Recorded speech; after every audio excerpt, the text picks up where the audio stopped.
ஆமென். தொடர்ச்சியாக இந்த பரமண்டல ஜெபங்கள்ல இருந்து நாம பார்த்து கொண்டிருக்கிறோம். We are continuing to see from the Lord's Prayer. உங்களுக்கு போன வாரத்திலே வார்த்தையிலிருந்து உம்முடைய ராஜ்யம் வருவதாக என்ற தலைப்பிலே தேவனுடைய ராஜ்யத்தை குறித்து பேசினேன். Last week I was speaking to you about the Lord's kingdom. ராஜ்யம் வருவதாக என்று சொல்லும் பொழுது அங்க ஒரு எதிர்பார்ப்பு, ஆண்டவருடைய வருகைக்கான ஒரு எதிர்பார்ப்பும் உள்ளடக்கி இருக்கிறது என்ற அடிப்படையில் பேசினேன்.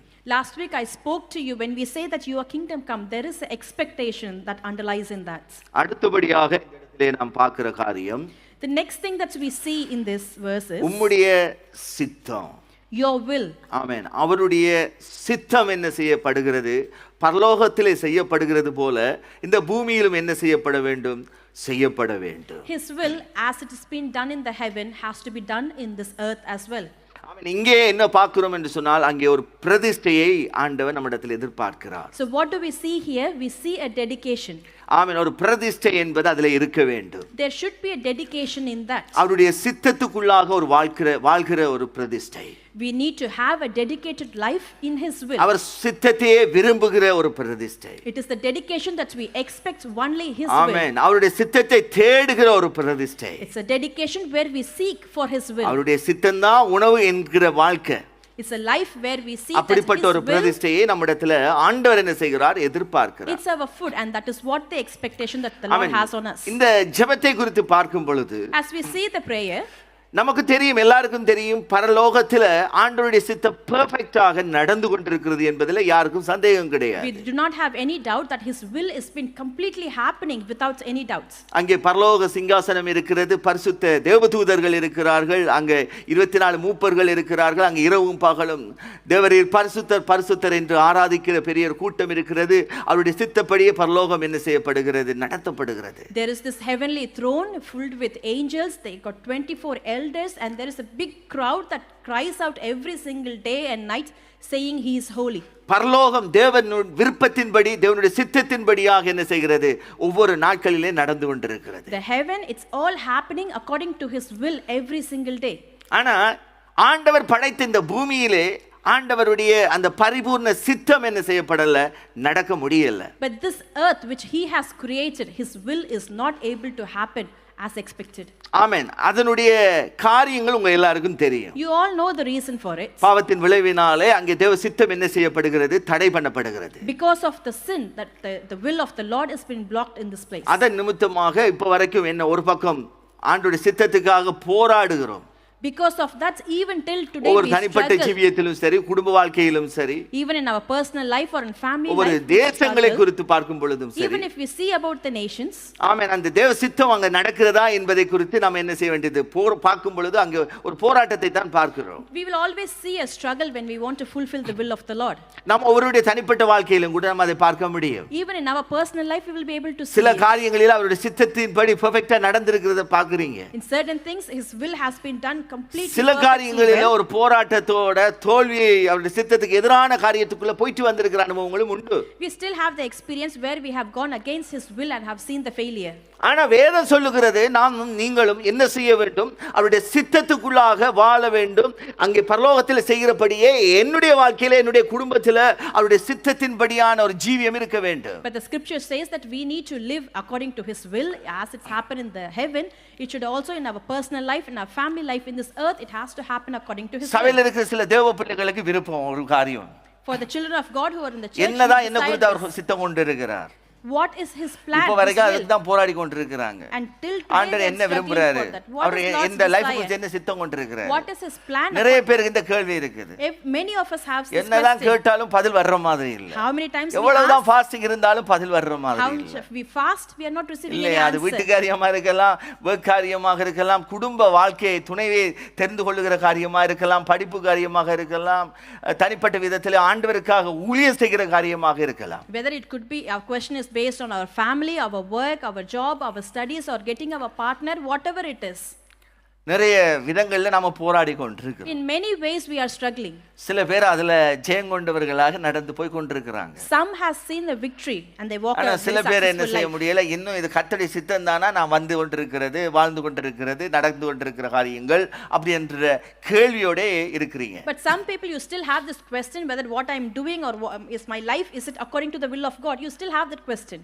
ஆனா நன்றாக புரிந்து கொள்ள வேண்டும், But we need to understand it கர்த்தருடைய very சித்தம் clearly. தான் என்னுடைய வாழ்க்கையில நடக்கணும் அல்லது பரலோக சித்தம் தான் என்னுடைய வாழ்க்கையில நடக்கணும் என்று விரும்புறவங்க செய்ய வேண்டிய ஒரு முதல் காரியம், If you desire that the will of God has to happen, the will of heaven should happen in our life. சங்கீதக்காரன் சங்கீதத்திலே சொல்லப்பட்டபடி, As the psalmist said in Psalm 40 verse 8 எடுத்து வாசிச்சு பார்க்கலாம். As we read in Psalms 40 verse அங்கே 8, சொல்லப்படுகிறது, என் தேவனே உமக்கு பிரியமானதை செய்ய விரும்புகிறேன். உம்முடைய பிரியமானது என்று சொல்லும்போது உமக்கு சித்தமானதை செய்ய விரும்புகிறேன். the verse says, My God, I desire to do your will. When we say desire your will, what he wants. ஆனா அதை சொல்லிட்டு முடிக்கல, தொடர்ந்து சொல்லுகிறார், உமது நியாயப்பிரமாணம் என் உள்ளத்துக்குள் இருக்கிறது என்று சொன்னேன். He didn't stop there, but he continues to say, saying, Your law is within my heart. இந்த வசனம் என்ன சொல்ல வருகிறது என்று சொன்னால், What this verse says, தேவ சித்தத்தை அல்லது அவருக்கு பிரியமானதை செய்ய விரும்புகிற ஒவ்வொருவருக்குள்ளும், so each and everyone who wants to do his desire in their அங்க heart, பதிலையுமே அந்த வசனம் சொல்லுகிறது. even this verse gives the answer as well. என்ன பதில் சொல்லுகிறது என்று சொன்னால், What is the answer that this verse gives? அவருடைய கற்பனை, நம்முடைய கையில இருக்கிற இந்த வேதமே என்னவா இருக்கிறது, எனக்குள்ள இருக்குது, அந்த உள்ளத்துல இருக்கிறதுனால நான் என்ன செய்ய முடியும், அவருடைய சித்தத்தை கண்டுபிடிக்க முடியும். His commandments, the scripture itself is within me, so I will be able to identify his will in my life. ஆகவே தான் நீங்க ரோமர் chapter 2 verse 18 எடுத்தீங்கன்னு சொன்னால், That's why if you read it in Romans chapter 2 verse அங்கே 8, இப்படியாய் சொல்லப்பட்டிருக்கிறது, the verse says like this. நியாயப்பிரமாணத்தில் உபதேசிக்கப்பட்டவர்களாய் அவருடைய சித்தத்தை அறிந்து.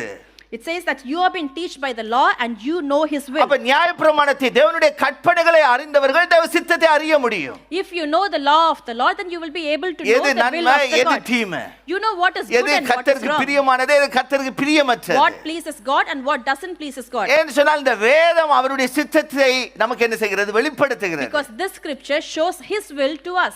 என்னுடைய வாழ்க்கை குறித்தும் உங்களுடைய வாழ்க்கை குறித்தும் My life and about your life too. அவருடைய சித்தம் என்ன செய்யப்பட்டிருக்கிறது, இதுல எழுதப்பட்டிருக்கிறது. His will has been written in this. அவர் என்னெல்லாம் விரும்புறாரு, What all things he நான் எப்படி desires. வாழ வேண்டும் என்று விரும்புறாரு, How, what is இந்த desire பூமிக்குரிய about? வாழ்க்கையில அவருக்காக நான் எப்படி இருக்க வேண்டும் என்று விரும்புறாரு. How should I live this earthly அது life? அருமையாக எழுதி தந்திருக்கிறார். Everything has been very beautifully First written இந்த here. ஸ்டெப்பை நாம செய்யாம Without doing this first step, ஒரு ஏஞ்சலையாவது அனுப்பி ஒரு தரிசனத்திலேயாவது பேசுங்க என்று விரும்பணும்னு சொன்னா ரைட் கிடையாது. if we expect at least send an angel and speak to me in a vision, that's not right. அங்கங்க ஓடுறதுக்கு முன்னாடி கையில இருக்கிற வேதத்துல இருந்து தேவ சித்தத்தை கண்டுகொள்ள பழகுங்க. Before we run here and there, in the scripture that we have in our hand, let's ஒவ்வொரு identify his step-லும், will.